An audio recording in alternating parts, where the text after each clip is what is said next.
libre. Être libre. Être libre. L'interview psy.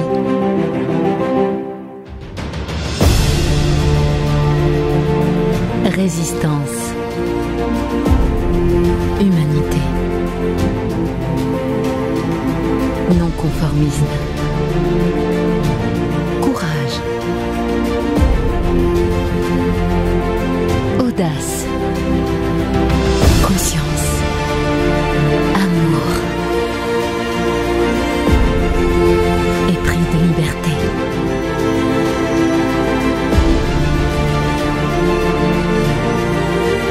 Être libre.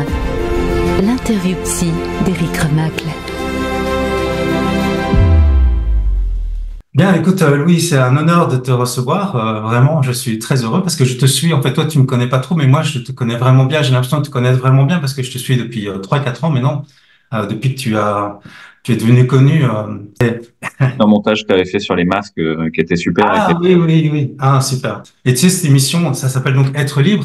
Le but, c'est de faire découvrir l'intimité des êtres humains qui ont trouvé, comme toi, les ressources intérieures pour faire face à la déferlante totalitaire actuelle. Et ces personnes sont une source d'inspiration. Alors, il y a beaucoup de gens anonymes. Et ce que j'aime bien chez toi aussi, c'est que tu rends hommage beaucoup aux anonymes qui sont des héros du quotidien. Tu leur rends hommage régulièrement à travers les différents collectifs et quand tu t'exprimes. Et donc, le monde a besoin d'espoir, de cette source d'inspiration. Alors, toi, Louis, tu es médecin anesthésiste réanimateur. Tu es connu comme ça. Tu es aussi spécialiste en éthique de la santé. Et tu es auteur, donc je vais lire ici de plusieurs livres, donc je vais les présenter rapidement. Un des livres que tu as écrit, c'est Tous résistants dans l'âme, paru chez Trédaniel, pardon, et de Agonir au niveau du système de santé, paru chez Exuvie. Et en fait, tu sais, il y a des centaines d'heures de vidéos qui te concernent, il y a des millions de vues en fait qui te concernent sur Internet. Alors aussi, oui, je voulais dire, tu es connu pour l'émergence du collectif Réinfo Covid, c'est ça, grâce à ça que je t'ai connu en fait. C'est un ensemble de collectifs maintenant. Il y a aussi le Réinfo Santé, Réinfo Liberté. Et puis surtout, ce qui m'a beaucoup aidé pendant cette crise, ce qui m'a vraiment accompagné, c'est le Conseil scientifique indépendant. Là, on est déjà au numéro 133, ce qui est quand même extraordinaire. Et ça propose un espace de débat scientifique pour nous éclairer, en fait, avec des médecins, des scientifiques, des universitaires, des chercheurs indépendants, et sans conflit d'intérêt. C'est surtout ça la différence avec peut-être d'autres conseils. Et donc, c'est une source d'espoir également, et surtout de dignité pendant la psychopandémie de la peur, j'appelle ça comme ça. Donc, ça a été très aidant. Et puis aussi, tu es un extraordinaire, je trouve, représentant de la communication non violente, parce que c'est pas juste communiquer entre personnes au niveau relationnel, c'est aussi toute la philosophie de la communication non violente que tu représentes, selon moi, et dans l'action, parce qu'on voit bien comment tu fais face à des forces, comme le Conseil de l'ordre. Il y a une vidéo sur Internet où je crois que c'était en novembre ou en octobre, t'as fait un discours un petit improvisé en sortant du Conseil de l'ordre, et c'était vraiment un bel exemple de communication non violente où justement tu essaies d'éviter les divisions et voilà, d'entamer un dialogue pacifique. Il y a quelque chose qui m'a vraiment fort touché chez toi, et après je vais présenter des livres. C'est ta vision spirituelle en fait, figure-toi. En fait, tu as une envie de réconcilier tous les contraires, et tu le dis dans une sorte de non-dualité féconde, comme tu le dis. Et la non-dualité, c'est aussi une passion, parce que j'ai fait beaucoup de vidéos là-dessus, mais plus au niveau spirituel. Et donc toi, tu le vis dans la matière et tu l'ancres dans le réel en fait. Dans les livres, ce qui est chouette, c'est que tu prends beaucoup de hauteur, et pourtant en même temps, tu es hyper dans le réel. C'est ça qui est intéressant. Donc tu travailles énormément en fait, vraiment. D'ailleurs, les scientifiques qui sont avec toi, les chercheurs qui sont membres du Conseil scientifique indépendant, je suis impressionné par la qualité du travail. La masse de travail que vous faites, c'est vraiment impressionnant. Et j'espère vraiment qu'un jour, ça va être reconnu beaucoup plus dans le grand public. Et ça, forcément, ça le sera bientôt. Alors, un premier livre que tu as écrit, c'est Tous résistants dans l'âme, éclairons le monde de demain. Ça, c'était en 2021. Et puis, tu as aussi, il y a un autre livre dans la même veine, je pense, c'est Le débat interdit. Donc, langage, Covid et totalitarisme. Ça, c'était en 2022. Je crois que tu avais coécrit. Et là, tu montres les failles, les revers de la politique sanitaire de l'État, des médias mainstream, on pourrait dire sponsorisés, subventionnés. Et tu proposes donc de prendre de la hauteur pour tirer les leçons de cette crise sanitaire, qui est une crise de santé, du système de santé, plus même largement, tu le dis souvent, une crise de la société, mais c'est une crise est une opportunité, comme on dit en chinois. Donc, système de Juste, je santé. peux dire un mot là-dessus. Et bien sûr, Louis, bien sûr. Effectivement, ce que j'essaie de faire, c'est à la fois d'être dans un constat sur le réel, de regarder sans phare, sans Oui. peur, le monstre droit dans les yeux, puis d'essayer de l'étudier, de le comprendre, hein, de voir comment il vit, comment il agit, et de voir que tout son côté monstrueux, au fond, c'est plutôt le regard que je porte sur lui que la réalité de ce qu'il est. Ce qu'il est, en fait, est toujours complexe, toujours plus nuancé. Euh, Effectivement, il y a Mm. cette idée un petit peu holistique, quoi, d'essayer de comprendre à quel point les choses sont systémiques. Je suis Ouais. influencé par la pensée systémique, on va dire Mm. la pensée complexe de Henri Laborie ou Oui. d'Edgar Morin. Et Mm. voilà. Et puis un deuxième mot, c'est sur le débat interdit. Moi, j'ai fait que l'avant-propos. C'est un livre de Vincent Pavant et Ariane Billéran qui Ah l'ont oui, écrit ah oui. ensemble sur Mm. le langage, la langue totalitaire, et qui est un Mm. ouvrage passionnant effectivement, mais dont moi je me suis contenté de faire l'avant-propos et de découvrir en le lisant tous les ressorts de langage qu'il y a derrière tout ce qui nous arrive et qui Mm. effectivement renvoie à la question de la communication non violente. Est-ce que les mots sont des Ouais. fenêtres ou est-ce qu'ils sont des murs? C'est l'ouvrage de Marshall Oui, Rosenberg, un tout à fait. conservateur, Ouais. et qui m'a rappelé moi à chaque fois, est-ce que tu essaies d'ouvrir des fenêtres ou est-ce qu'au contraire, tu es en train de bâtir des murs et les gens en face pourront pas entendre ce que tu dis? Donc il y a cette Mm. volonté d'être prudent dans la parole. Et Alors ça, c'est c'est marrant, il y a une vraiment, espèce. oui, excuse-moi, ça c'est vraiment quelque chose qui est très fort chez toi, je trouve. J'apprécie beaucoup et je partage beaucoup là-dessus tes vidéos parce que tu viens de dire, il y a le monstre que je vois et en fait, il y a ce qui est et puis il y a cette interprétation que j'ai. Et l'idée, c'est de pas tomber dans l'émotionnel et dans la haine ou la colère et ce travail que tu fais de rester pondéré, rester prudent, travailler, pas tomber dans les émotions tout de suite. Je trouve ça extraordinaire parce que même dans ce qu'on appelle la résistance, entre guillemets, les gens qui résistent avec raison à ce déferlement totalitaire, il y a beaucoup de pièges émotionnels aussi où on peut tomber dans la peur et dans la haine. D'ailleurs, tu as écrit un livre sur la peur, je vais y venir. Donc ça, je trouve ça magnifique. D'ailleurs, tu as écrit aussi Agonie et renouveau des systèmes de santé pour rejoindre ce que tu dis. Mirage d'une médecine algorithmique transhumaniste, ça c'était en 2022. Et d'ailleurs, tu fais une conférence, j'ai vu le 9 février avec Fabien Moine, avec notamment aussi pour les suspendus, parce que tu as été malheureux, enfin je pense que tu as été dans les suspendus. Et ben, tu nous diras si tu es toujours. Je crois que tu ne travailles plus pour l'instant, c'est ça, hein? Tu. Travaille beaucoup, mais plus exactement de la même façon, Voilà, c'est ça, ouais, plus que plutôt de temps de la manière façon. bénévole. Et, euh, et en même temps, c'est une chance, ça ouvre plein de possibles. C'est-à-dire, mais on en reparlera hein, sûrement, mais Oui, oui. c'est un regard que beaucoup de gens me reprochent parfois en disant mais c'est terrible en fait. Et au fond, moi j'essaie de pas le vivre comme ça, mais c'est pour moi, c'est pragmatique, c'est pas idéologique, c'est qu'est-ce que j'ai envie de vivre au quotidien. Si je Hum, dénonce hum, ce qu'il y a en face, si je reste dans une idée de colère, de peur, etc. En fait, je vis chaque jour de la colère, de la peur, et ma journée entière est remplie de ça. Et à la fin, j'ai une journée de merde. Donc, moi, j'ai une vision très pragmatique des choses. C'est qu'est-ce que j'ai envie de vivre. Et au fond, oui. tu vois, l'idée, c'est pas de se décoller de ses émotions. Je ressens des choses, mais comment elles Hum, me retournent à l'intérieur et elles me disent, OK, où est-ce que tu peux non agir d'un côté et agir juste de l'autre? Les émotions que je ressens me renvoient à l'intérieur, en miroir sur qu'est-ce que j'ai envie d'être. Est-ce que j'ai envie de vivre une vie héroïque ou est-ce que j'ai envie d'être un lâche, soumis, de faire ce qu'on me dit là où je dois?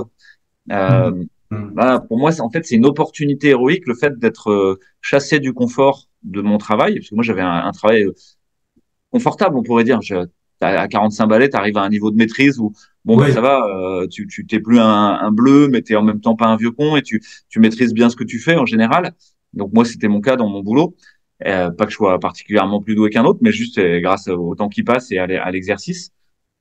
Et puis, tu as un bon salaire, tu as une reconnaissance sociale, tout va bien en fait. Et oui. tu aimerais bien que ça dure. À la fin, tu auras peut-être une piscine et une grosse baraque, quoi. Mais non, la vie vient te chasser de ça. Et tu dis, bon, ok, c'est quoi? Je me cramponne, j'essaye absolument de revenir, quitte à bouffer des couleuvres, toutes les compromissions, dire non, mais en fait, j'ai rien dit, excusez-moi. Ou est-ce que Hum, non, il y a une raison pour laquelle j'ai été chassé de ce truc-là? C'est une sorte de naissance. Comme t'es chassé du paradis maternel, tu vois, du ventre maternel. Tu peux pas y rester, sinon ta vie est avortée. Et donc, il y a un moment, tu dois sortir. D'ailleurs, en obstétrique, les enfants post-terme, ça nous angoisse beaucoup. On déclenche l'accouchement parce qu'on sait qu'ils vont hum, beaucoup plus être morts-nés que les autres. Et donc, on veut pas dépasser le terme. Il y a un moment, il faut partir. Et ben, voilà, la suspension, c'était en gros la loi du 5 août. Ça a été l'occasion de partir et de se poser des questions. Ça veut pas dire que je reviendrai pas, mais effectivement, pour le moment, je travaille plus euh, D'accord. en réanimation. Et je me pose beaucoup de questions. Je suis un peu lost in translation, tu vois, comme peut-être beaucoup de C'est gens ça. actuellement qui sont un peu perdus entre deux mondes. On sent que l'ensemble de notre monde est en train de vaciller, de crisser de tous les côtés. Et à Ouais. quel endroit c'est juste que je me mette pour pas être broyé, pour arriver à survivre à travers tout ça.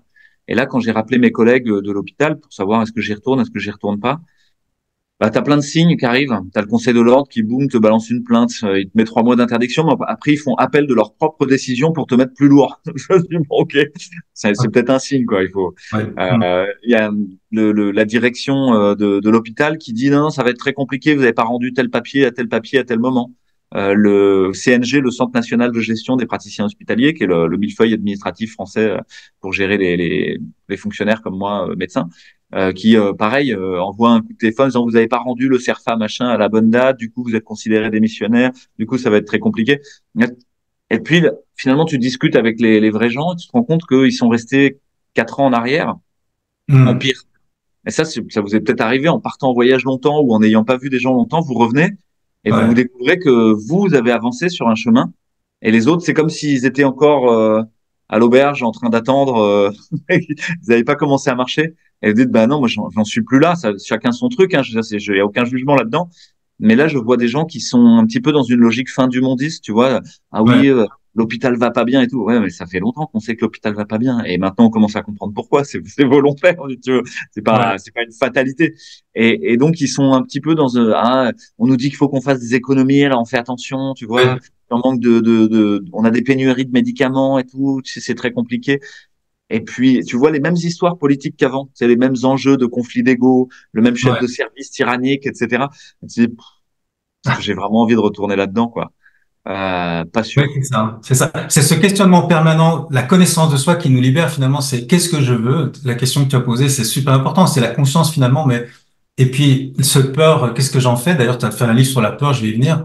Mais par rapport à ce que tu dis, ok, tu n'es plus là, mais finalement, tu travailles encore plus qu'avant, j'ai l'impression, parce que dans ton livre, tu proposes d'ailleurs, avec beaucoup de créativité, un véritable renouveau du soin. Donc, ce livre-là, il est passionnant pour ceux qui veulent penser à un autre système de santé. Et puis, dans ton dernier livre, Traverser la peur, le désir du réel, ça rejoint ce que tu viens de dire. Ça a été écrit l'année passée, où tu constates, hein, comme nous tous, que la peur gouverne un peu notre époque, avec partout des messages anxiogènes des gouvernements. Et notre société s'enlise dans une forme d'hyper-contrôle, de crispation en fait totalitaire, on peut dire. Hein. Et comment y faire face sans rester seul? Tu expliques dans ce livre que la peur, c'est la clé de voûte de toutes les manipulations. Et tu proposes en quelque part, de les vivre en fait ces peurs. Et ça, tu sais, moi, je suis psychothérapeute et donc je fais plusieurs vidéos aussi pendant la pandémie pour justement ne pas tomber dans la peur. C'est le plus grand ennemi en fait. Et d'ailleurs, j'ai fait un canal Telegram avec une sélection de toutes les bonnes nouvelles qui peuvent donner espoir justement pour lutter contre cette émotion de peur qui peut nous hypnotiser en fait. Et dans ce livre, donc, ça m'intéresse déjà de savoir comment ça t'est venu en fait. Est-ce que tu as connu la peur toi-même ou pas déjà? Euh, je vais commencer peut-être en disant le corollaire d'une relation vraie pour moi, c'est l'authenticité, c'est-à-dire d'arriver comme tu l'as dit, à regarder soi-même qu'est-ce que je ressens.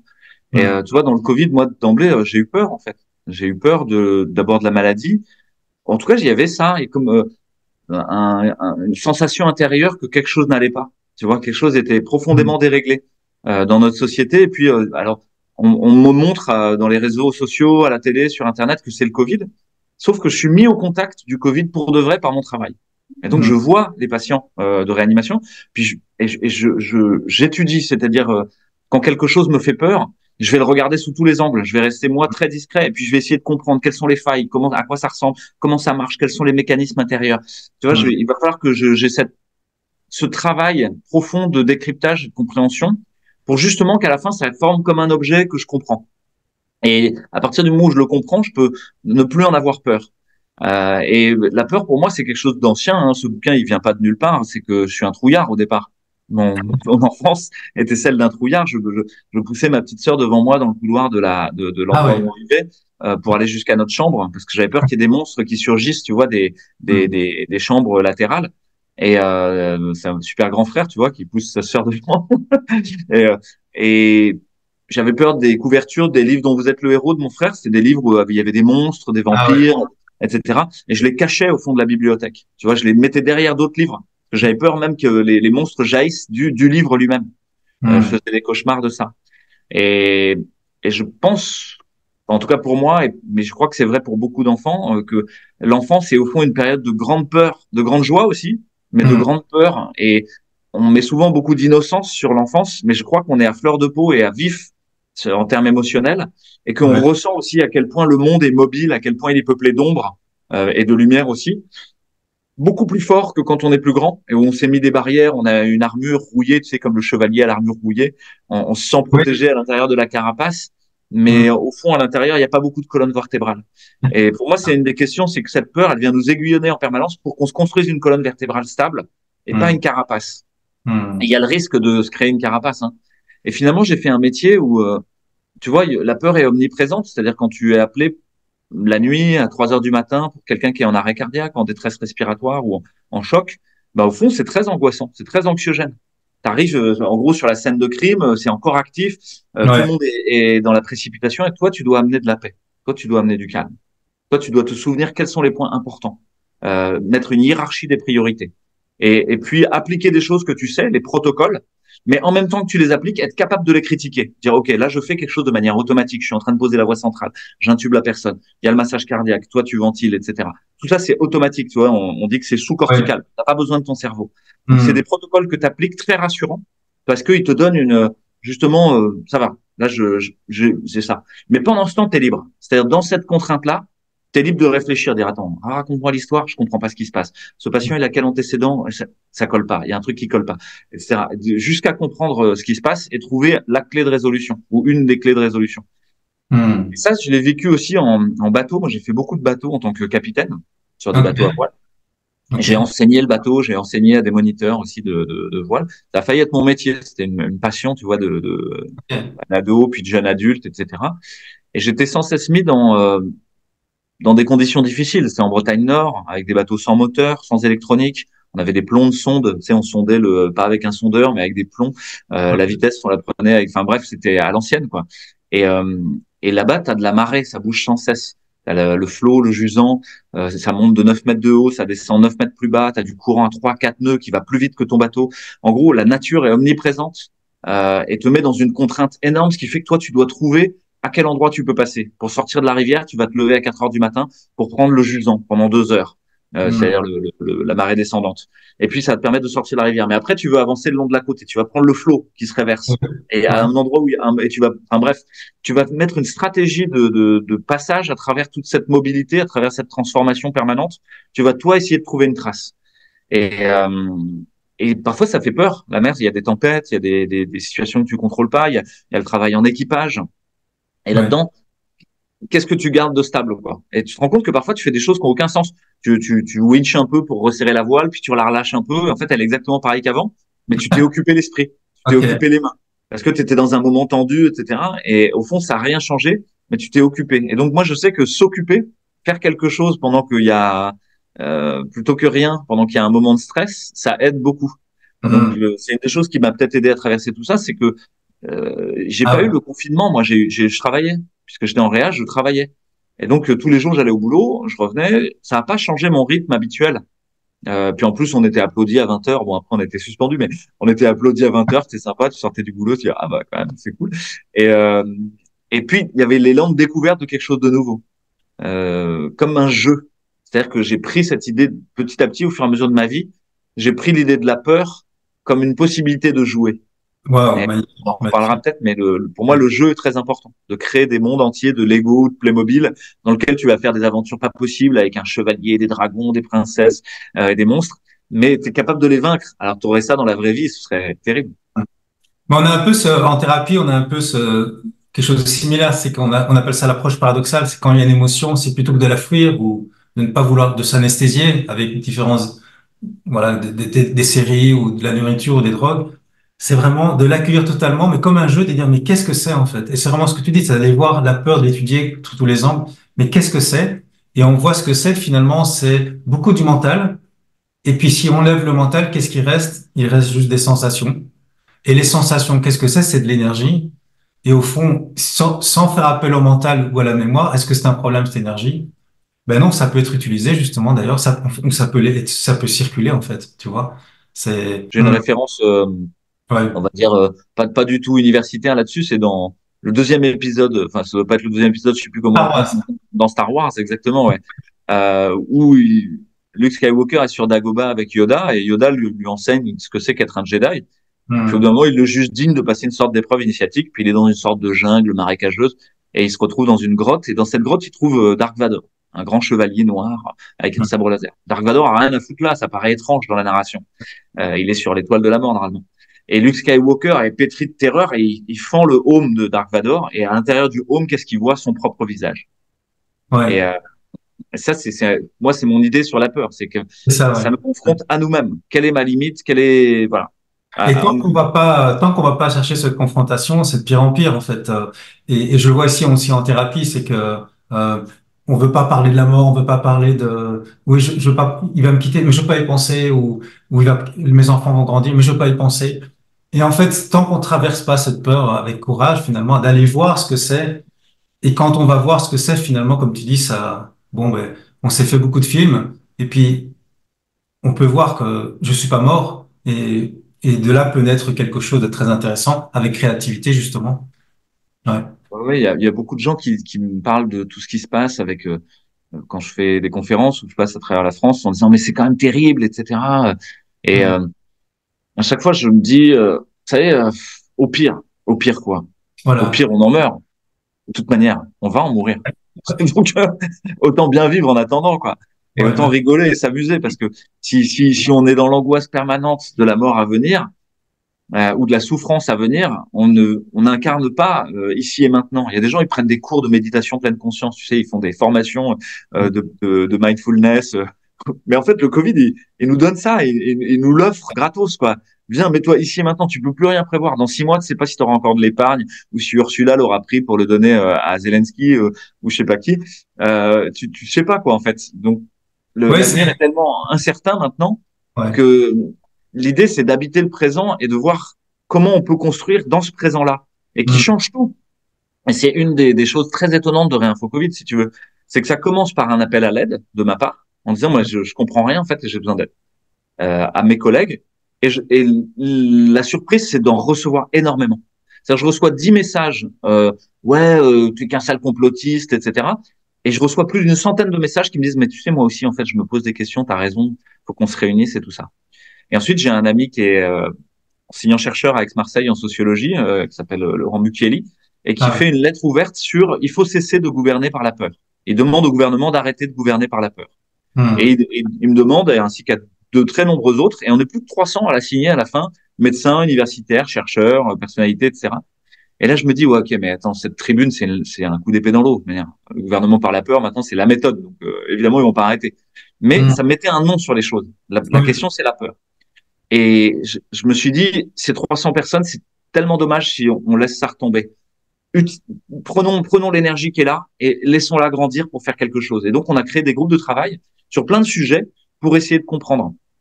Et au début, Mm. on essayait de comprendre avec la tête. Parce c'était notre formation. Moi, je suis un intello au départ. Et en fait, ça marche pas. Parce que la science est frelatée, tu sais plus quoi penser, il y a tout et son contraire. Ça empêche pas. Il y a des choses intéressantes à chercher du côté de la science, parce que si tu grattes, il y a quand même, tu sais ce qui est juste et ce qui est pas vrai. Mm. Euh, mais ça suffisait pas pour comprendre, parce que c'était pas que une question virale, c'était pas une question épidémique ou thérapeutique. Il y avait plein d'autres questions derrière. Tu l'as dit, c'était une crise systémique, et c'est toujours une crise systémique. Hein. C'est une crise sanitaire, mais c'est une crise de la science, c'est une crise de la médecine, c'est une crise du système de santé, c'est une crise de notre économie, c'est une crise de notre agriculture, de notre façon de manger, c'est une crise de notre rapport au vivant et de notre relation à la nature, c'est une crise de l'information et de la création de la connaissance par les médias, etc. Bref, tu peux déplier le monstre autant que tu veux. À la Ouais. fin, c'est un énorme origami monstrueux. Justement, moi, c'était mon idée. Le premier bouquin, tu vois, je voulais pas ce titre-là. C'est l'éditeur qui avait dit tous Ah résistant ouais. dans l'ombre. Moi, je voulais déplier le monstre, le bonheur d'une crise. Il m'a dit c'est incompréhensible, laisse tomber. Les gens ne comprendront pas de quoi tu parles. Je fais ah ouais, mais moi ça me parle. C'est cette idée de des dragons en origami ou des monstres Oui, oui, oui, oui, oui, oui. liés chinois et de les déplier et de voir que en fait ils ont plein de dimensions différentes, mais à la fin c'est une feuille blanche. C'est toi qui écris. C'est toi Mm. qui va le replier comme tu veux. Ouais, il va avoir tendance à se replier en monstre naturellement, mais toi justement, tu peux recontre-plier, etc. Et, euh, et donc, on a essayé de comprendre ensuite avec le cœur. Et ça, c'était l'idée de convoquer les artistes, de dire Ok. parfois un artiste avec une chanson, un poème, une pièce de théâtre ou une peinture. Peut-être il peut arriver à cerner quelque chose. Toi, tu l'aurais jamais vu en 3 bouquins, dans 400 heures de conférence. Et lui, en 2 minutes, pam, il tape juste en plein cœur. Tu vois, HK avec Oui. Danser encore, et ben, poum, il a tapé en plein cœur de plein de gens, en vrai. Et moi le premier, hein, on l'a tous entonné. Et ça Des a milliers soutenu de fois. énormément de gens pendant les manifs, etc. Ouais, ouais. Et ou Ingrid Courrèges ou d'autres, enfin, il y en a Oui. plein, Brio. Biuma, Barueco, voilà, Eric Mm. Scarbarou. Mais en bref, on a créé un groupe d'artistes pour essayer de dire ce qui se passait dans une dimension du cœur, une sorte d'antenne 6G, tu vois, à capturer des signaux subtils. Ouais. Et puis on s'est dit bon, ok, on a la tête, on a le cœur, il nous faut les tripes. Qu'est-ce qu'on ressent là de ce qui se vit?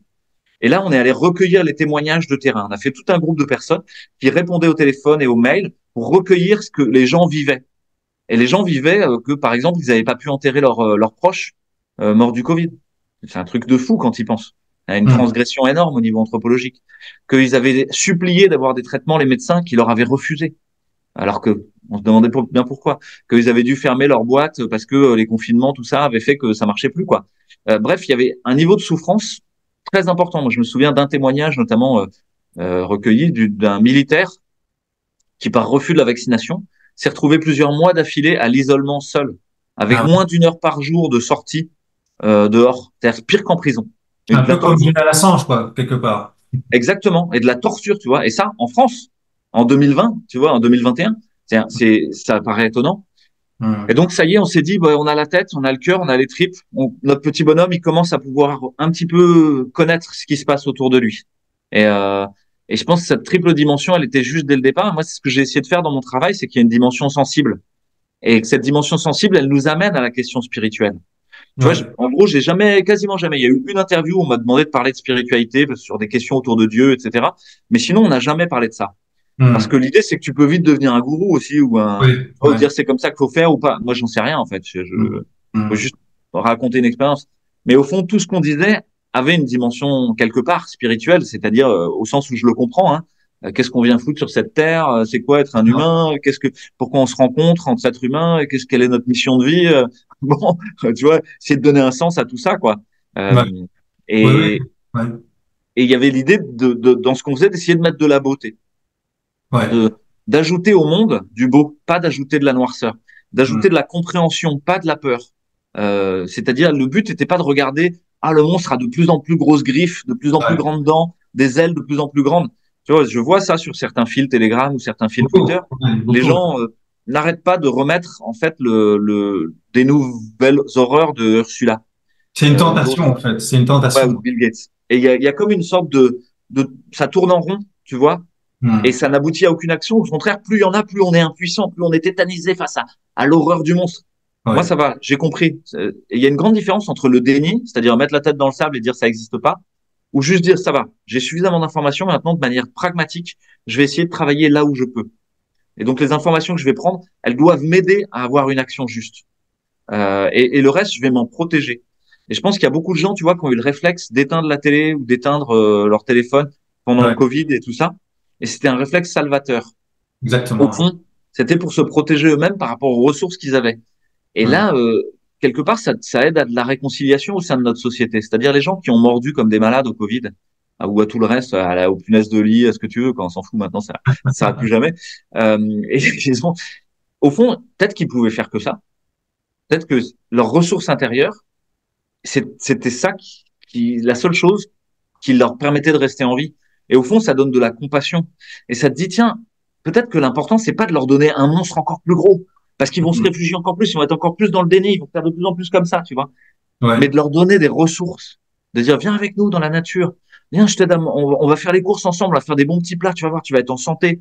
Ah, regarde, vitamine D, zinc, vitamine C, ça fait du bien, ça donne la pêche avant l'hiver et tout ça, pour ton système immunitaire. Et tiens, regarde, on va faire un atelier d'art thérapie ou de créativité, ou on va faire de l'aquarelle, on va jouer ensemble. Et tu vois, tout ça donne des ressources intérieures. Et tu vas voir que des gens, peut-être, ils ont mordu à mort au Covid, mais dès que tu leur remontes leur niveau de ressources intérieures, poum, ça y est, ils acceptent de voir certaines choses. Alors Alors, qu'avant, ils n'arrivaient pas. bah, justement, je vais directement entrer dans le sujet avec des questions plus intimes. Comment tu fais, parce que beaucoup de gens n'y arrivent pas, ne pas être dans la colère face à des personnes qui suivent des consignes absurdes ou qui restent dans un narratif de peur, qui font pas l'effort, parce que finalement, ça peut être de la paresse, on peut le voir comme ça, pour comprendre et croiser les sources d'information, pour s'informer. Tu restes toujours très dans la compréhension, dans l'empathie, et je trouve ça très inspirant. Mais est-ce que tu n'as pas parfois de la colère qui peut venir, puisque tu accueilles tes émotions? Et comment ça se passe alors pour toi? Si, ouais, il y a des jours où je suis en colère, je dis même des gros mots. Hein. Ok. Et, mais, euh, mais voilà, je sais plus si c'est le premier accord Toltec, le cinquième, ou je sais pas quoi, Oui. mais tu sais, qu'est-ce qui va rester à la fin? Est-ce que si je dis du mal de quelqu'un, est-ce que ça va me permettre de résoudre, ou je suis comme le petit chien qui allait aboyer au bord de sa maison, puis je reviens, puis bon, j'ai rien fait, quoi. Je suis un petit chien qui aboie et il s'est rien passé, quoi. Et si le mec, il veut Mhm. venir et me donner un coup de pied, il me donnera un coup de pied. Et donc, il y a pour moi, je suis quelqu'un de pragmatique, on va dire. Ouais, c'est ça, t'es Enfin, hyper créatif, hein. ouais, je suis pas idéologique, la non-violence. Il y a beaucoup de gens qui sont dans une idéologie de la non-violence. Moi, je suis dans un pragmatisme de la non-violence. Mhm. C'est-à-dire, euh, et je refuse pas l'idée qu'il puisse y avoir de la violence. Il y a beaucoup de gens qui se réfugient dans la non-violence parce qu'ils ont peur de la violence. Moi, Mhm. je pense que notre monde est violent et que c'est pas pour rien que ça s'appelle non-violence. Ça s'appelle pas bienveillance, ni rien. Mhm. Ça s'appelle non-violence. C'est-à-dire, c'est l'idée d'une transformation. L'idée de j'accueille de la violence, et y compris en moi. Qu'est-ce que je peux en faire? Est-ce que je peux enclencher un mécanisme alchimique, peut-être quelque part, tu vois, d'aller le mettre dans un creuset où je transforme le plomb en or, ou le compost en fertilisant naturel, tu vois. Et, Ouais, euh, et, et donc, pour moi, il y a un premier élément qui aide à cette transformation, c'est le silence intérieur, arrêter le bruit du monde. Tu vois, Mhm. il y a un adage comme ça pour les gens qui boivent du thé de manière zen à la japonaise, c'est on boit Mhm. le thé pour oublier le bruit du monde.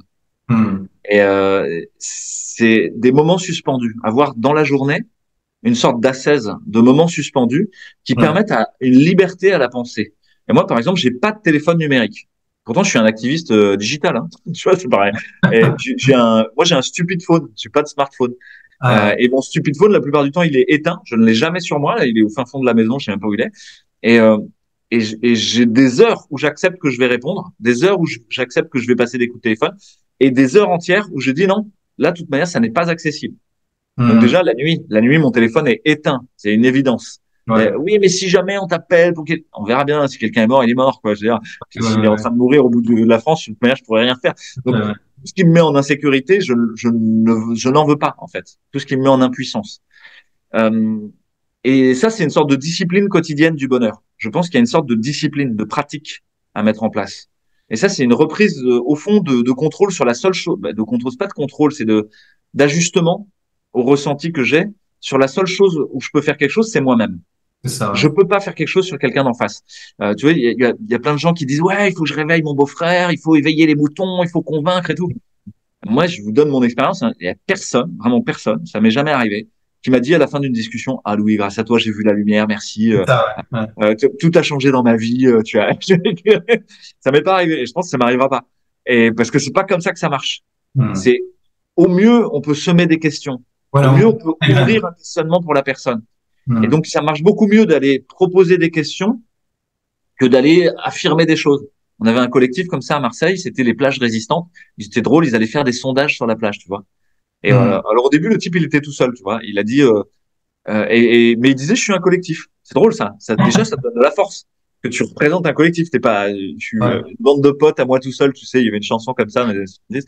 Et donc, parce que le groupe, excuse-moi, je pars dans plusieurs directions, mais le groupe, la meute, a des yeux dans le dos. La meute protège ses petits. La meute Mhm. n'a peur de rien. Tu prends un groupe de jeunes, ils ont peur de rien, quoi. Ils Ouais. avancent. Pourtant, ils ont des yeux dans le dos, ils regardent de partout, tout le monde est attentif. C'est comme une meute de loups, quoi. C'est le sauvage qui revient et en même temps groupé dans un truc mouvant. Et donc, évidemment, il faut pas rester seul. Quelque chose si tu es Ouais. tout seul, tu seras sans cesse aux aguets. Il y aura pas quelqu'un d'autre qui pourra regarder dans ton angle mort. Donc, tu vas sans cesse essayer de voir si tu as des angles morts, etc. Et donc, tu plus de temps pour toi. Tu plus de temps pour transformer. Tu es trop heureux au monde extérieur. Ce que tu expliquais au début, d'ailleurs, excuse-moi, je te coupe, c'est au tout début, tu étais seul, puis après, il y a eu Laurent Micheli, et puis tu as vu que tu n'étais pas seul, et c'est la force du collectif. Mais alors, si tu me permets, je reviens à une question avant. Je voudrais parler de la peur quelques instants de nouveau. Tu, tu te posais des questions parce que tu voyais le réel et tu voyais qu'il y avait un truc qui n'allait pas dans le discours officiel. Mais tu disais en même temps au tout début, mais j'aurais pu, finalement, j'étais très confortable. Et finalement, en allant dans une direction qui est le contraire de ce que disaient les autorités sanitaires, en tout cas, tu t'éloignais de ce discours, de cette hypnose, bah, tu risquais de perdre beaucoup. Est-ce que tu as douté à un moment donné? Est-ce que tu t'es dit, est-ce que tu as eu du doute, en fait? Pas au niveau de ce qui se passe, mais au niveau de ton comportement. Mais peut-être je vais quand même rester dans le rang parce que c'est quand même tellement plus confortable. Est-ce Oui, que bah pendant plusieurs mois, je me suis posé plein de questions et je me suis dit mais ah bon, qu'est-ce que et ça, je sentais la tension monter en moi. Tu vois, à la fois ce qu'on a dit, la colère, la peur, l'anxiété de ce qui était en train d'arriver, l'indignation face à ce qui était proposé par les gouvernements, enfin, imposé par les gouvernements à leur population et à moi le premier. Et tu vois, je me dis mais il y en a pas un qui va parler. Et je voyais Toussaint, Toubiana, Perron, Raoult, et qui pour moi restent des figures référentielles et avec ouais, leurs défauts, leurs qualités. Je veux dire, bien mais sûr. des figures référentielles, ils étaient là. Ils étaient là et ils ont les premiers commencé à dire, ils ont osé aller sur des plateaux télé, tout ça. Moi, j'avais aucune idée de ce que c'était qu'un plateau télé, tu vois. Je n'étais jamais allé dans les médias. Et donc j'étais là, mais il y en a pas un qui d'autres, il y en a d'autres qui vont parler ou pas. Il faut qu'il y en ait d'autres. Et je m'agaçais. Et puis il y a eu l'été où on a masqué les gens, l'été 2020, où Ouais. on a masqué les gens dans les rues en plein été et où on a dit on va masquer les enfants à la rentrée. Et là, pour moi, il y avait une transgression. Toucher aux Ah, enfants et toucher à la population générale, c'était ok. autre chose que d'imposer des choses à l'hôpital. Et là, il y a Hmm. eu comme un effet de seuil qui a dit, OK, je vais parler. Et donc, c'est là que Ok. j'ai envoyé une lettre à tous dans mon hôpital. Et puis, j'ai commencé à Ah, prendre rendez-vous avec des médias et à dire, OK, je vais parler. Et je me suis rendu, et à prendre de la force, effectivement, grâce au groupe qui soutenait. Et on a fait un groupe, nous, très étrange. Info Covid, il n'y avait pas d'argent, pas de structure juridique. Il n'y a jamais eu de compte en banque. Hein. Il y a jamais, ça n'a jamais été même une assoce, c'est un collectif. ouais. Il n'y avait pas de chef. On était en gouvernance partagée, en holacratie, ça s'appelle pour ceux qui connaissent, Ouais. une sorte de sociocratie quoi, améliorée. Euh, et puis, on avait des modalités de prise de décision et de gestion de conflits qui étaient très proches de la communication non violente et qui utilisaient la communication non violente. Et d'ailleurs, moi, j'ai demandé l'aide des gens de la communication non violente à la CNV, l'association de communication non violente, parce que je connaissais un petit peu des gens Hmm. et j'étais déjà touché par ça avant. Et je leur ai dit, c'est dommage, les gens sont en train de se battre pour 1,23 m de distanciation sociale, pour des histoires de masques. Ça va pas, notre société doit pas se diviser, quoi. Il faut pas se tromper d'ennemi, là. C'est pas le type dans la queue qui a pas son masque qui est mon ennemi, là. À l'évidence, des gens plus haut placés Ouais. décident de notre destin, quoi. Et donc, je leur ai dit, est-ce qu'on peut faire des capsules pour donner des outils aux gens? Et ils m'ont répondu non. Après avoir réfléchi longuement, ils m'ont dit non, on veut pas, c'est trop politique, le champ sanitaire, on ne Ah, sait pas, etc. Et j'allais tu te vois, poser la question parce que ça a dû toucher quand ils ont dit non. ouais, bah, à la fois j'étais triste et à la fois c'était ok pour moi. Tu vois, je comprenais les enjeux. Effectivement, vous avez raison, il y a un danger. Il y a un danger, on va vous placer politiquement, on va vous classer. Je comprenais complètement le danger, si tu veux. J'étais Ok. triste qu'ils veuillent pas le relever et en même temps, pour moi, ça me semblait évident que les institutions n'étaient pas capables de relever Ah, ce défi. hmm. Mais par contre, j'ai eu la surprise dans les semaines qu'on suivi d'avoir plus d'une soixantaine de formateurs de communication non violente qui m'ont appelé directement en disant la CNV veut pas t'aider, mais moi, je veux t'aider. Wow. Et là, il y a de partout, il y a eu des formations faites par des formateurs en communication non violente auprès des collectifs. Et ça, Hmm. c'était encore plus juste. C'était chacun se met en action. Ouais. C'est pas nous derrière un collectif, machin. C'est moi qui décide ça. Et j'ai compris qu'il y avait tout le temps une tension entre l'étincelle individuelle verticale et la cohérence collective horizontale, tu vois. Euh, Ouais. Entre la verticalité et l'horizontalité, il y avait un point de tension. Le jeu essaye d'amener quelque chose, d'ouvrir quelque chose, de proposer une nouveauté. Et le nous essaye de le contraindre pour pas qu'il aille trop loin. Et c'est bien, ça l'empêche de devenir fou. Ça l'empêche d'aller faire un solo dans des gammes, tu vois, les solos de jazz où les mecs ils partent en live. Non, non, non, tu restes quand même dans les tonalités, dans la rythmique, etc. Hmm. L'orchestre il t'aide à rester là. Le nous il t'aide à rester cohérent. Et il t'aide à ce que ton travail il serve le nous, il soit au service du nous, il soit pas pomper l'énergie de nous pour moi je suis la startup nation, c'est mon projet, etc. Ça, c'est la perversion narcissique, si tu veux. Et Ouais. donc, il y a un vrai travail dans ce frottement entre la verticalité et l'horizontalité sur la profondeur. Et pour moi, ce travail-là, il était déjà présent dans plein d'écrits anciens, notamment dans le yoga. Donc, on est sur des formes tantriques qui datent Ouais. d'un millénaire avant Jésus-Christ, enfin, ou plus. Où il y a un concept qui s'appelle le tapas. C'est pas le biscuit mexicain, tu vois. C'est l'idée de l'ascèse au sens du frottement, Ouais. au sens comme ça, quoi, tu vois, Ouais. Ouais. de l'échauffement. Mhm. Donc, tu fais frotter deux choses ensemble jusqu'à ce que, en fait, il jaillisse quelque chose. Et c'est le bâton à feu sur la planche à feu. Ouais. Un Ouais. truc très paléo, quoi, tu vois. Tu vas frotter le bâton à feu sur la planche à feu jusqu'à ce qu'il y ait une étincelle et qu'il y ait une flamme. La Mhm. flamme n'est pas le bâton, elle n'est pas la planche, elle est autre chose. Elle est une énergie qui est mise au monde pour éclairer, pour réchauffer, mais qui brûle aussi. C'est-à-dire le bâton va être brûlé, la planche va être brûlée. Tu sais que tu vas perdre au passage. Tu vas devoir enlever les scories. Ah, tu croyais que tu étais médecin? Ah ouais, bah non, regarde, tac, tu l'es plus. Euh, Comme ça, 12 ans d'études, 20 ans de boulot. Ah ouais, c'est comme ça que ça se passe. Mais c'est très intéressant parce que là, tu reviens à la question de l'illusion. Ah, tout ça était une illusion, en fait. Mhm. Et les doctrines anciennes orientales aussi, quoi. Donc, Ça, dans ton rapport philosophique, ta compréhension de la vie, tu es tout à fait aussi dans l'acceptation de l'impermanence, en fait. ouais, complètement. C'est, c'est drôle parce on met des mots différents, tu vois. En Occident, on va avoir Guy Debord et la Société du spectacle. On va avoir le Truman Ouais. Show. On va avoir Ouais. la caverne de Platon. Ouais. On vit dans une illusion. Il y a des gens qui mettent des chiffons, qui les agitent et qui créent des bulles illusoires dans lesquelles nous on rentre. Ah, l'Ukraine, ah, Israël, ah, Ouais. la punaise de lit, ah, le Covid, ok. Et on a l'impression que c'est vrai, mais c'est pas vrai. Enfin, Ouais. c'est, j'espère que les gens comprennent ce que je veux dire. Ça se passe, mais c'est pas le fond. C'est pas ça la profondeur de ma vie. Mhm. Si moi je m'isolais 2 secondes de tout ça, que j'éteins mon téléphone portable, la Ouais. réalité c'est qu'à Marseille, les gens ils sont sympas, il fait Bah ouais. beau, il y a la mer, et on a de quoi manger, on a de quoi se loger, ça, tout va bien quoi. Donc toute la peur, elle est liée à un discours, à blablabla, blablabla, tu vois, des montgolfières qui Ouais. nous fait nous envoler, qui fait nous déraciner de là où on vit, nous Ouais, c'est ça. déraciner de nous-mêmes. Mhm. On pourrait le voir autrement, ce serait comme si on était sur le moyeu d'une roue et en permanence, elle tourne, il y a une force centrifuge qui veut nous faire sortir du moyeu de notre Mhm. propre centre pour nous Ok. emmener dans je suis pour le masque, je suis contre le masque, je suis pour le Covid, je suis contre le Covid, je suis pour le vaccin, contre le vaccin. On s'en fout, ne sois ni pour ni contre en fait. Essaye de rester au centre. Qu'est-ce que toi tu veux? Et tu peux.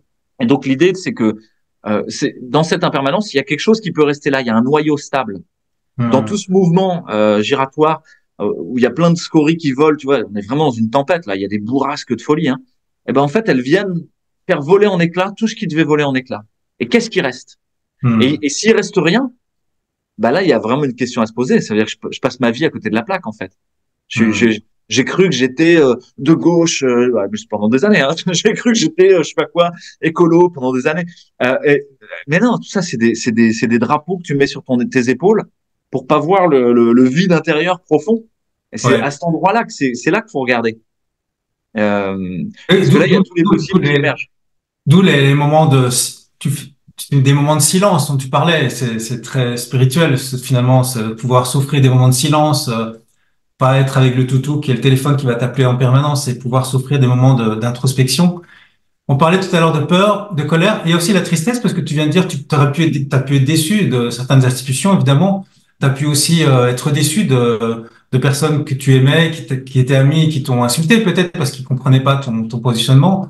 Et par rapport à la tristesse aussi, en fait, par rapport aux émotions en général, de manière très très concrète, très factuelle, quand tu as cette émotion-là, qu'est-ce que tu fais concrètement? Ça va être intéressant d'en parler un petit peu. Quand elle arrive, l'émotion de tristesse, par exemple, qu'est-ce que tu fais en Ouais, général? ouais. Alors, ça pourrait être intime, c'est intéressant. Je vais juste revenir sur un point, c'est que une des raisons d'être de l'info Covid, on avait des raisons d'être, des phrases à l'infinitif qui nous Ouais. aidaient à savoir est-ce que ce qu'on fait c'est bien. Enfin, est-ce qu'on est raccord avec ce qu'on veut faire. Et ces raisons d'être elles étaient évolutives, hein. Elles bougeaient dans le temps.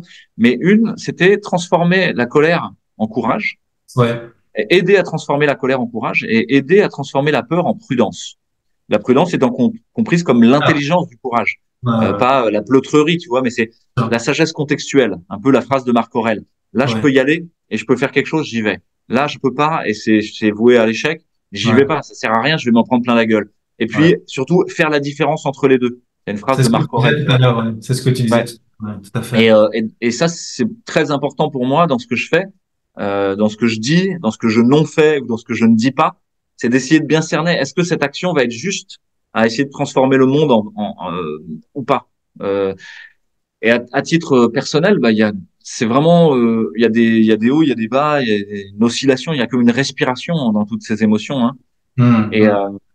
mon constat, c'est que quand je suis en colère, il y a l'idée de vraiment se taire, Ok. d'accuser Ok. personne, d'accepter l'idée du silence.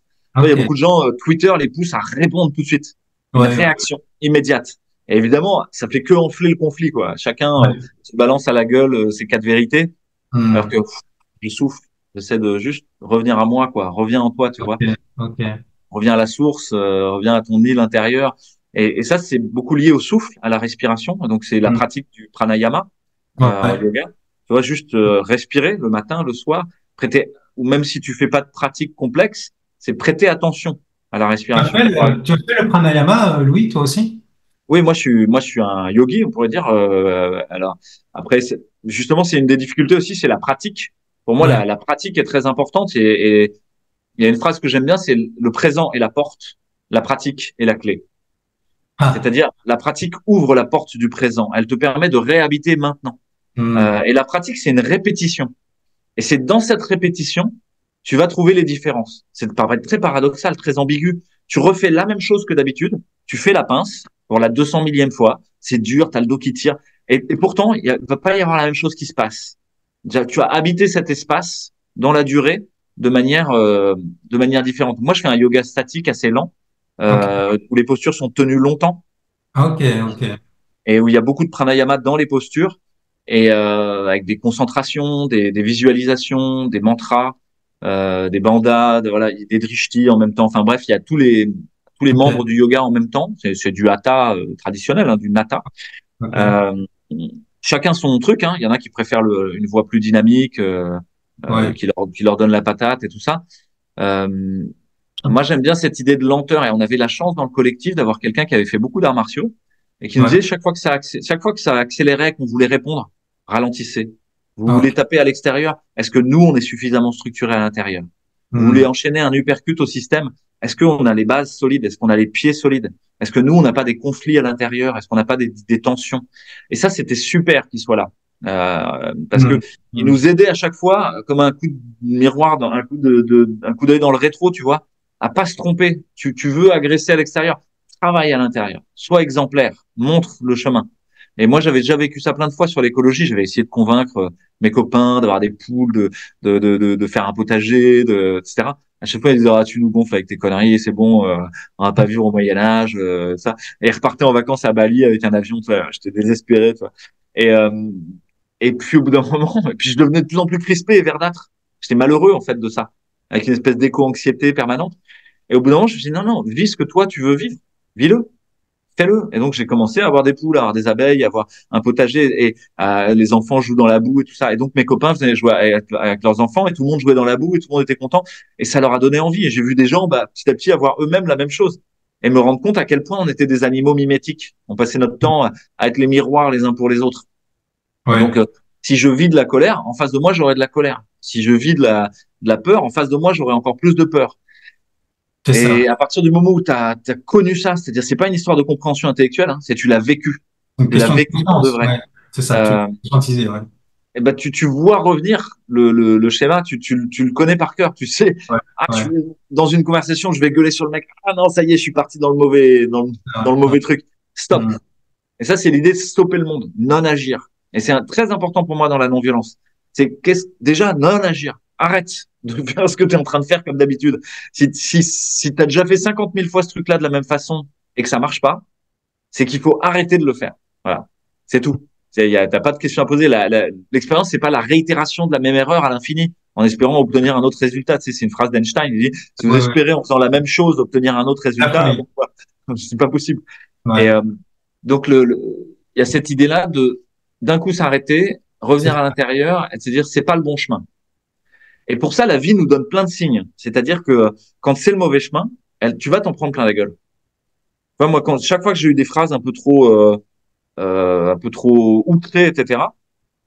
Euh, et ben, j'ai eu des articles dégueulasses sur moi. J'ai été traîné dans la boue, j'ai été menacé sur ma vie, etc. Bref, il y a Ouais. vraiment eu une grosse tension, quoi. J'ai Euh, vu. Ouais. et ça, pour moi, ça m'aidait à comprendre. Tiens, tu n'es pas sur le bon chemin. Ah. Euh, Hmm. et au fond, on avait dit ça souvent dans les colibris dont j'ai fait partie pendant longtemps. Pour changer le monde, il y a plusieurs dimensions d'action et de non-action. Il y a un agir contre. Tu vas aller contre le système.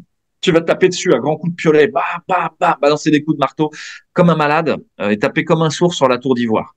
C'est pas payé en retour. Tu vas t'en prendre plein le bras. À la fin, tu auras mal. Ton marteau va rebondir. Tu vas te le prendre dans la figure. Tu vas te taper sur le doigt quand tu veux taper sur le clou baf. Personne te dira merci. Et en même temps, c'est très utile parce que tu vas trouver des brèches. Il y a des endroits où tu vas trouver des trucs mous, où la pierre va être tendre et là, boum, tu vas faire des gros trous d'un coup.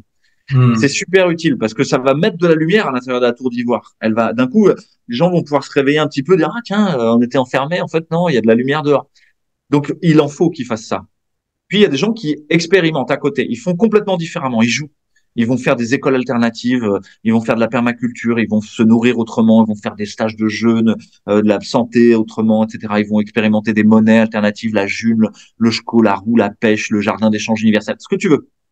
Et eux, ils jouent là-dedans, il y a à boire et à manger. Il y a des trucs qui vont marcher, qui vont pas marcher. Et c'est pas grave. Ils ouvrent un répertoire de possibles. Ils ouvrent le répertoire de la manifestation. Et, et puis, il y a ceux qui sont à l'intérieur de la tour, ceux qui sont dans le système. Eux, ils tiennent depuis longtemps. Et ils tiennent à demain. Ils sont médecins, ils sont infirmiers, ils sont aides-soignants, ils sont instit, ils sont profs, ils sont administratifs, ils sont petits artisans, chefs d'entreprise qui croient au système, qui payent ses impôts, qui se fait défoncer par 17 administrations, etc. Tu vois, et ils y croient et ils savent qu'ils avalent des couleuvres. Mais heureusement qu'ils sont là aussi, parce que ils peuvent mettre des bâtons dans les roues. Heureusement qu'il y a des instituts qui sont restés des profs pour dire parfois dans des classes, bah, tu sais quoi le masque, Coco, je m'en fous en fait. Tu fais ce que tu veux. Hmm. Mais Hmm. tu mets pas, je m'en fous en fait.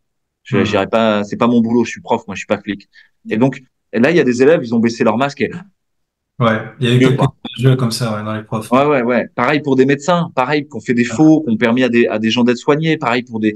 Enfin bref, heureusement qu'il y a des gens dedans. Et en plus, ceux-là, aux endroits où il y a des trous, par ceux qu'on tapé comme des malades, ils vont se dire tiens là, il y a un problème quoi.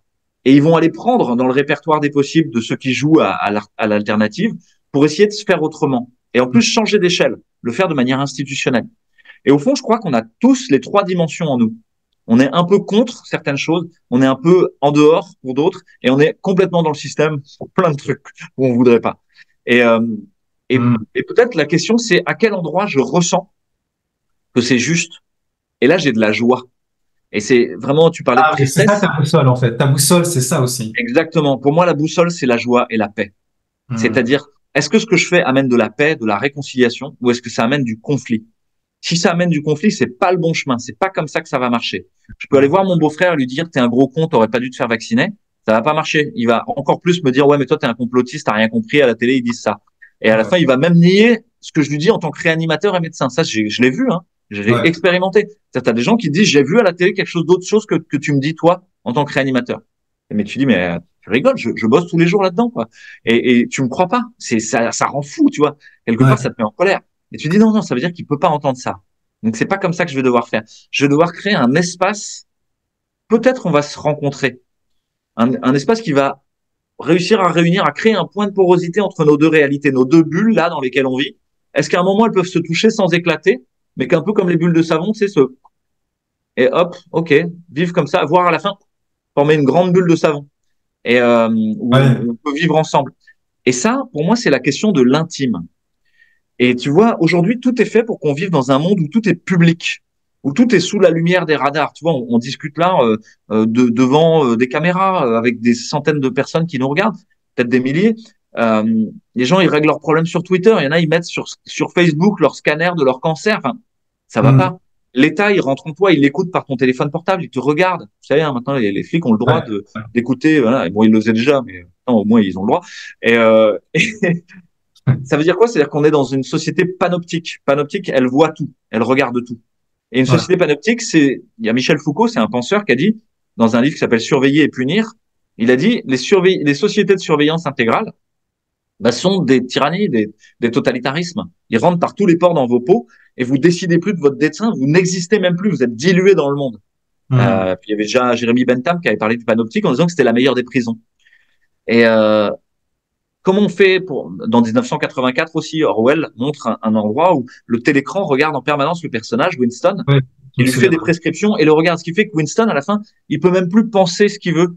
Parce qu'il sait que les mimiques vont le traduire. Il sait que son regard va le traduire. Et donc, il rentre dans la double pensée. Il dit, j'aime Big Brother. Il arrive à se convaincre lui-même, j'aime Big Brother. Goldstein est notre ennemi, etc. Et il y a un moment où ça dérape dans 1984. Il se rend compte que le télécran chez lui a un angle mort, un endroit où il ne le voit pas. Petit angle mort. Et dans cet angle mort, ce qui est tout au bord, et là, il se cache comme ça, et puis il sort de sa table un cahier et il commence à écrire, il commence à raconter ce qu'il vit, il commence à reprendre conscience même de ce qu'il vit et ce qu'il fait. Et puis il se met à rêver, puis il se met à aimer. Et il y a une histoire d'amour très charnelle dans 1984. Où il y a vraiment le corps qui est mis en jeu, quoi, directement, qui a beaucoup plus que la tête. Et là, il trouve de la liberté, de la créativité. Et ça, pour moi, c'est très important. Ça veut dire, nous devons recréer des espaces intimes si on veut pouvoir à nouveau discuter ensemble, sans colère, sans tristesse, sans violence. Ça veut dire qu'avec mon beau-frère qui a rien compris, je vais pas tout de suite l'entreprendre sur le Covid. On va commencer par faire Noël comme d'hab. Voilà. Tout ça demande beaucoup de patience, Louis, en fait. Finalement, une vision à long terme, c'est de dire cette personne a un comportement peut-être horrible, mais au fond, il y a moyen quand même, il y a du bon en elle, entre guillemets, il y a moyen de trouver des ponts. Ça demande énormément de patience, t'es d'accord? Ouais, alors là-dessus, peut-être, moi, j'ai reçu des leçons longtemps parce que chez mes parents, il y avait un livre qui s'appelait le Yi King. C'est le livre des transformations chinois. Tu vois, c'était un livre de sagesse chinois très ancien qui est comme un conseil à l'empereur.